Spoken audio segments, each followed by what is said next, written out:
ಕನ್ನಡ ನೆಲ ಭಾಷೆಯನ್ನ ಪ್ರೀತಿಸಿ ಶಾಸಕ ಪ್ರಭು ಚವ್ಹಾಣ್.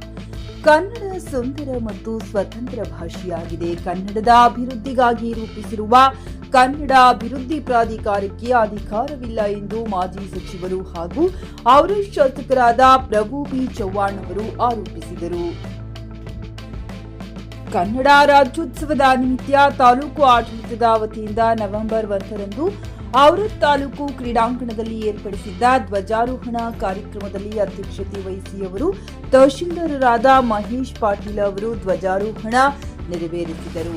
ಕಲಬುರಗಿ ಸಾಹಿತಿ ಕಾವ್ಯಶ್ರೀ ಮಹಾಗಾಂವ್ಕರ್ ಅವರು ವಿಶೇಷ ಉಪನ್ಯಾಸ ನೀಡಿದರು. ಕಸಬ ತಾಲೂಕು ಅಧ್ಯಕ್ಷ ಬಿಎಂ ಅಮರವಾಡಿ ತಾಲೂಕಿನ 32 ಕಡೆಗಳಲ್ಲಿ ಕನ್ನಡ ಶಾಲೆಗಳಿಲ್ಲ, ಶಾಲೆಗಳಿದ್ದರೂ ಅಲ್ಲಿ ಕನ್ನಡ ಶಿಕ್ಷಕರಿಲ್ಲದಕ್ಕೆ ನಮ್ಮ ಭಾಗದ ಮಕ್ಕಳ ಫಲಿತಾಂಶ ಕ್ಷೀಣಿಸುತ್ತಿದೆ.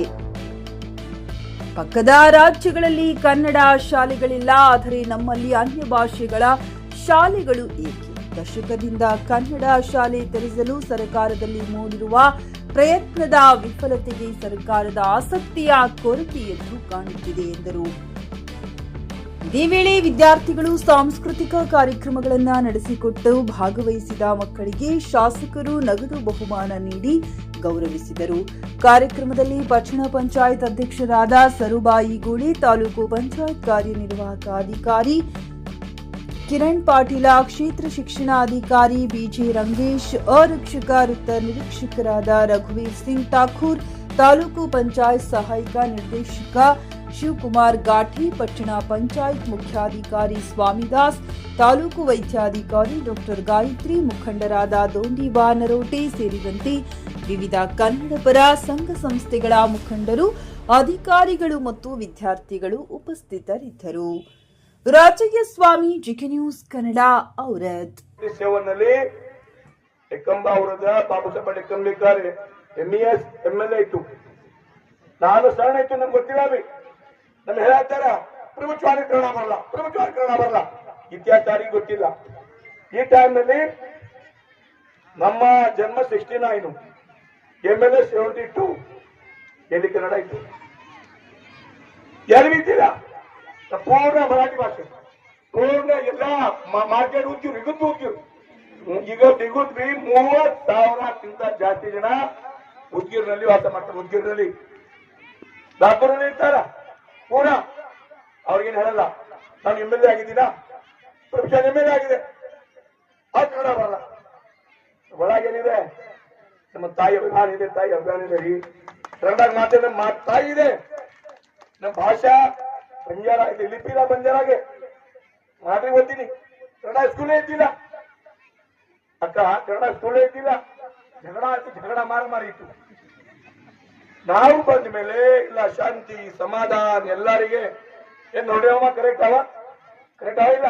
ಸುಳ್ಳು ಹೇಳ್ತಾ ಇದೀನಿ ಹೇಳ್ರಿ. ಸುಳ್ಳು.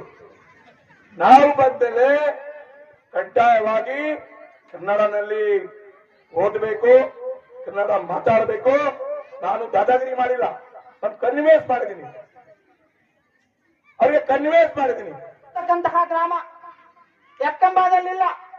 ಮತ್ತೆ ಇನ್ನೊಂದು ಬಹಳ ಆಸಕ್ತಿದಾಯಕ ವಿಷಯ ಏನು ಅಂದ್ರೆ, ಅಲ್ಲಿರುವಂತಹ ಅನೇಕ ಪಾಲಕರು ತನ್ನ ಮಕ್ಕಳನ್ನ ಕನ್ನಡ ಮತ್ತು ಇಂಗ್ಲಿಷ್ ಮಾಧ್ಯಮದ ಶಾಲೆಗಳಿಗೆ ಕಳಿಸ್ತಾ ಇದ್ದಾರೆ. ದೂರದ ಔರಾದ್ಗೆ. ಬಾವಲ್ಗಾವ್ ಎಲ್ಲಿದೆ?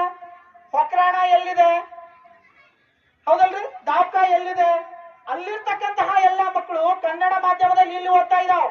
ಎಕ್ಕಂಬ ಗ್ರಾಮದ ಒಂದು ಮಗು ಬಸವ ಗುರುಕುಲ ಶಾಲೆಯಲ್ಲಿ ಓದಿ ಟಾಪ್ ಆಗಿ ಪಾಸ್ ಆಗಿರುವಂತದ್ದು ಕನ್ನಡ ಮಾಧ್ಯಮದಲ್ಲೇ. ನಾನು ಯಾಕೆ ಮಾತನ್ನ ಹೇಳ್ತಾ ಇದ್ದೀನಿ ಅಂದ್ರೆ, ತಾಲೂಕು ಆಡಳಿತ, ನಮ್ಮ ಶಿಕ್ಷಣ ಇಲಾಖೆ ಮತ್ತು ಮಾನ್ಯ ಶಾಸಕರು ಇದ್ರ ಬಗ್ಗೆ ಗಮನ ಹರಿಸಬೇಕಾಗಿದೆ. ಇಂತಹ ಕಡೆಗಳಲ್ಲಿ ಶಾಲೆಗಳನ್ನ ಓಪನ್ ಮಾಡುವಂತಹ ಕೆಲಸ ಮಾಡಬೇಕಾಗಿದೆ, ತೆರೆಯಬೇಕಾಗಿರುವಂತಹ ಕೆಲಸ ಮಾಡಬೇಕಾಗಿದೆ. ಪಕ್ಕದಲ್ಲೇ ನಮ್ಮ ಡೋಂಗರ್ಗಾಂವ್ ಅನ್ನುವಂತ ಗ್ರಾಮ, 1ರಿಂದ 5ನೇ ತರಗತಿ ಕನ್ನಡ ಇದೆ, 1ರಿಂದ 8ನೇ ತರಗತಿ ಮರಾಠಿ ಇದೆ. ಅವರು ಒಂದು 10 ವರ್ಷದಿಂದ ಅಲ್ಲಿನ ಗ್ರಾಮಸ್ಥರು 10 ವರ್ಷದಿಂದ ಮನವಿ ಸಲ್ಲಿಸ್ತಾ ಇದ್ದಾರೆ. ಏನಂತ? 6ನೇ 7ನೇ 8ನೇ ಮಾಡ್ರಿ ಸರ್, ದಯವಿಟ್ಟು 6ನೇ 7ನೇ 8ನೇ ಮಾಡ್ರಿ ಸರ್. ನಮ್ಮ ಮಕ್ಕಳು 5ನೇ ತರಗತಿ ಆದ್ಮೇಲೆ 6ನೇ ಕಲೀಲಿಕ್ಕೆ ಎಲ್ಲೋ ಹೋಗ್ಬೇಕಾಗ್ಯದ್ರಿ ಸರ್ ಅಂತ ಅಲ್ಲಿರುವಂತಹ ಪಾಲಕರು ಮನವಿ ಸಲ್ಲಿಸ್ತಾ ಇದ್ದಾರೆ. ಆ ಮನವಿಗೆ ಸ್ಪಂದಿಸುವಂತಹ ಕೆಲಸ ನಮ್ಮ ಇಲಾಖೆ, ಶಿಕ್ಷಣ ಇಲಾಖೆ ಅಧಿಕಾರಿಗಳು ಮಾಡಬೇಕಾಗಿದೆ. ಇದೇ ಪಕ್ಕದಲ್ಲಿ ಬಸವನವಾಡಿ ತಾಂಡ ಇದೆ.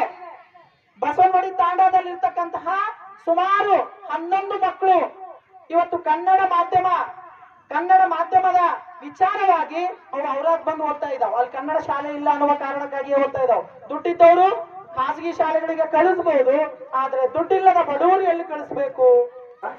ಎರಡನ್ನು ನೋಡಿದಾಗ ನಂಗೆ ಕನ್ನಡ ಪುಸ್ತಕ ಬಹಳ ಪ್ರೀತಿ ಅನ್ನಿಸ್ತಾ ಇತ್ತು. ಯಾಕೆಂದ್ರೆ ಅದನ್ನ ಹಿಂಗ್ ತೆಗೆದು ನೋಡಿದ ತಕ್ಷಣ ಅಕ್ಷರಗಳು ನನಗೆ ಗೊತ್ತಿದ್ದು ಅಂತ ಅನಿಸ್ತಿತ್ತು.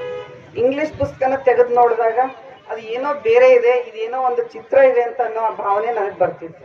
ಯಾಕೆ ಅಂದ್ರೆ ಯಾವ ಭಾಷೆಯನ್ನ ನಾವು ಕಣ್ಣಲ್ಲಿ ನೋಡಿ ಪ್ರೀತಿಯಿಂದ ಓದ್ಲಿಕ್ಕೆ ಸಾಧ್ಯ ಇಲ್ಲೋ ಅದು ನಮ್ಗೆ ಸಂತೋಷನ ಕೊಡ್ಲಿಕ್ಕೆ ಆಗೋದಿಲ್ಲ. ಅದು ಗ್ರಾಹಕರ ಸ್ಯಾಟಿಸ್ಫ್ಯಾಕ್ಷನ್ ನಲ್ಲಿ ನಂಬರ್ 1 ತೃಪ್ತಿಕರ ದೈಹಿಕವಾದ ಹುಮ್ನಾಬಾದ್ನ ಎಸ್ವಿ ಟಿವಿಎಸ್ ಶೋರೂಮ್ ನಿಮಗಾಗಿ ತರುತ್ತಿದೆ ಹೊಸ ಮಾಡೆಲ್ಗಳ ಹೊಸ ಬೈಕ್ಗಳು. ಇಲ್ಲಿ ಟಿವಿಎಸ್ ನ ಸ್ಪೇರ್ ಪಾರ್ಟ್ಸ್ ಹಾಗೂ ಸರ್ವಿಸ್ ಕೂಡ ಲಭ್ಯ. ಹಾಗಿದ್ರೆ ತಡೆಯಾಕೆ ಹಿಂದೆ ಭೇಟಿ ನೀಡಿ ನಾಗಲಕ್ಷ್ಮಿ ದಾಬಾ ಹತ್ತಿರ ಗುಲ್ಬರ್ಗಾ ರೋಡ್, ಹುಮ್ನಾಬಾದ್. ಹೆಚ್ಚಿನ ಮಾಹಿತಿಗಾಗಿ ಸಂಪರ್ಕಿಸಿ 8494951009. ಹುಮ್ನಾಬಾದ್ನಲ್ಲಿ ಇದು ಮೊದಲ ಬಾರಿಗೆ ಹೋಮ್ ಸರ್ವಿಸ್ ನೀಡುವ 24x7 ಕೆಲಸ ನಿರ್ವಹಿಸುವ ಹುಮ್ನಾಬಾದ್ ಡಯಾಗ್ನೋಸ್ಟಿಕ್ ಸೆಂಟರ್ ಪ್ರಾರಂಭ. ಇಲ್ಲಿ ರಕ್ತ ಪರೀಕ್ಷೆ, ಥೈರಾಯ್ಡ್ ಪರೀಕ್ಷೆ, ಶುಗರ್ ಸಂಬಂಧಿತ ಎಲ್ಲಾ ಪರೀಕ್ಷೆ, ಹೃದಯ ಸಂಬಂಧಿ ಪರೀಕ್ಷೆ, ಕ್ಯಾನ್ಸರ್ ಗಡ್ಡೆ ಪರೀಕ್ಷೆ ಅಲ್ಲದೆ ಎಲ್ಲಾ ತರಹದ ಪರೀಕ್ಷೆ ಮಾಡಲಾಗುತ್ತದೆ. ಹಿಂದೆ ಭೇಟಿ ನೀಡಿ, ಪೊಲೀಸ್ ಠಾಣೆ ಎದುರುಗಡೆ, ಪೂರ್ವಿಕಾ ಮೊಬೈಲ್ ಹಿಂದುಗಡೆ, ಹುಮ್ನಾಬಾದ್. ಹೆಚ್ಚಿನ ಮಾಹಿತಿಗಾಗಿ ಸಂಪರ್ಕಿಸಿ 9380510223 ಅಥವಾ 9353168820. ಹುಮ್ನಾಬಾದ್ನ ಶಿವಚಂದ್ರ ಕಾಲೋನಿ ಗುಲ್ಬರ್ಗಾ ರೋಡ್ನಲ್ಲಿರುವ ಕಡಾಳಿ ಆಸ್ಪತ್ರೆಯಲ್ಲಿ ಉತ್ತಮ ಸೇವೆ ನೀಡಲಾಗುತ್ತಿದೆ. ಇಲ್ಲಿ ಗರ್ಭಿಣಿ ಹಾರೈಕೆ, ನಾರ್ಮಲ್ ಮತ್ತು ಸಿಸರಿಯನ್ ಹೆರಿಗೆ, ಗರ್ಭಕೋಶ ಸಂಬಂಧಿತ ಶಸ್ತ್ರಚಿಕಿತ್ಸೆ, ಬಂಜೇತನ ಮತ್ತು ಕ್ಯಾನ್ಸರ್ ಸ್ಕ್ರೀನಿಂಗ್, ಎಲುಬು ಕೀಲು ತಜ್ಞರು, ಆಕ್ಸಿಡೆಂಟ್, ಮೂಳೆ ಮುರಿತ, ಬೆನ್ನು ನೋವು ಸರ್ಜನ್ ತಜ್ಞರು, ಅಪೆಂಡಿಕ್ಸ್, ಅರ್ನಿಯಾ, ಹೈಡ್ರೋಸೆಲ್ ಚಿಕಿತ್ಸೆ ನೀಡಲು ವಿಶೇಷ ವೈದ್ಯರು ಲಭ್ಯ. ಎಂದೇ ಸಂಪರ್ಕಿಸಿ 8123213312.